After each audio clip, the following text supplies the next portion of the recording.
ഇപ്രാവശ്യം നമ്മൾ ദുബായിൽ 10 ഡേയ്സിനായിരുന്നു കേട്ടോ പോയിട്ടുണ്ടായിരുന്നത്. അതുകൊണ്ട് തന്നെ നമ്മൾ സ്റ്റേ ചെയ്യാൻ വേണ്ടിയിട്ട് റിസോർട്ടും ഹോട്ടലൊക്കെ ആയിരുന്നു ചൂസ് ചെയ്തിട്ടുണ്ടായിരുന്നത്. ഇത് നമ്മൾ സെക്കൻഡ് ഡേ സ്റ്റേ ചെയ്തിട്ടുള്ളൊരു റിസോർട്ടാണ് കേട്ടോ. ഇത് അല്ലയിലാണ് വരുന്നത്. റിസോർട്ടിൻ്റെ പേര് എന്തേനു എന്നുള്ളത് എനിക്ക് ഓർമ്മയില്ല. എന്തായാലും അല്ലയിലാണ് വരുന്നത്. ഈ ഒരു റിസോർട്ട് നമ്മൾ ചൂസ് ചെയ്യാനുള്ള മെയിനായിട്ടുള്ള റീസൺ ഇവിടുത്തെ പൂളിൻ്റെ ഏരിയ ആണ് കേട്ടോ. അടിപൊളിയായിട്ടാണ് അവരത് സെറ്റ് ചെയ്തിട്ടുള്ളത്. നല്ല ഭംഗിയുണ്ടായിരുന്നു കേട്ടോ കാണാൻ വേണ്ടിയിട്ട്. പിന്നെ റൂമിൽ കയറിയാൽ അവിടെ മൊത്തത്തിൽ നിന്ന് തപ്പണമല്ലോ, ബാത്റൂം വരെ കയറി തപ്പിയിട്ടുണ്ട്.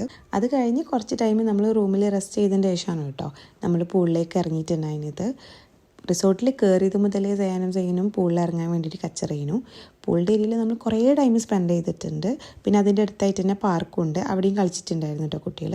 അതൊക്കെ കഴിഞ്ഞ് റൂമിൽ വന്ന് ഫ്രഷായി പിന്നെ നമ്മൾ ഫുഡ് കഴിക്കാൻ വേണ്ടിയിട്ട് റിസോർട്ടിൽ തന്നെയുള്ള റെസ്റ്റോറൻറ്റിലാട്ടോ കയറിയിട്ടുണ്ടായിരുന്നത്. ഫുഡൊക്കെ ഒരുപാട് വെറൈറ്റി ഓഫ് ഫുഡുകളുണ്ട്. ബട്ട് നമുക്ക് എന്തോ ടേസ്റ്റിനെ പറ്റിയിട്ടില്ല കേട്ടോ, എനിക്കിഷ്ടമായിട്ടില്ലായിരുന്നു.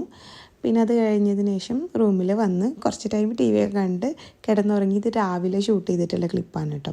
രാവിലെ പിന്നെ ബ്രേക്ക്ഫാസ്റ്റ് കഴിക്കാൻ വേണ്ടി പോയിട്ടുണ്ടായിരുന്നു. പിന്നെ അതൊന്നും എടുക്കാൻ വേണ്ടി പറ്റിയിട്ടില്ല. പിന്നെ നമ്മൾ പാക്കിംഗ് ഒക്കെ കഴിഞ്ഞത് റിസോർട്ടിൽ നിന്ന് ഇറങ്ങലാണ്. പിന്നെന്താ, അപ്പം അത്രയൊക്കെ തന്നെയുള്ളൂ. നെക്സ്റ്റ് വീഡിയോ ആയിട്ട് കാണാം കേട്ടോ.